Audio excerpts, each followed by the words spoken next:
Ever needed to slash prices or calculate tax deductions in Excel with just a few clicks? Today, we're diving into the essential skill of subtracting percentages from numbers right within Excel, a fundamental technique for anyone working with finances, sales, or data analysis. Let's start with a basic scenario. Imagine you have a list of prices in column A, and you want to calculate the price after a 20% discount in column B. To do this, select the first cell where you want your discounted price to appear in the formula bar. We'll type a simple formula. Start with an equals sign to tell Excel you're entering a formula. First, reference the cell containing the original price. So, if your first price is in cell A1, type A1. Now, to subtract a percentage, we'll multiply by a factor. We'll use an opening parenthesis, type 1, then a minus sign.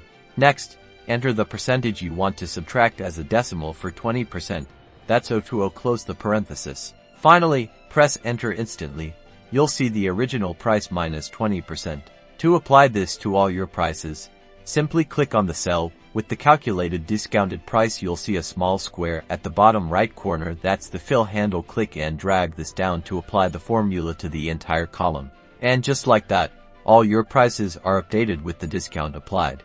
What if your reduction percentage is in its own cell, say 1, and it's formatted as a percentage? You can use that cell in your formula. To the formula would be similar equals the original price cell multiplied by an opening parenthesis, 1 minus the cell containing your percentage like E1, closed parenthesis. To ensure the percentage cell stays fixed as you drag the formula down, make sure to add dollar signs before the column letter and the round number, creating an absolute reference, like $1. Press enter and drag the fill handle down, and your reductions are calculated dynamically. Don't forget to format your results. Select the cells with your calculated values and choose the appropriate currency or number format from the Home tab.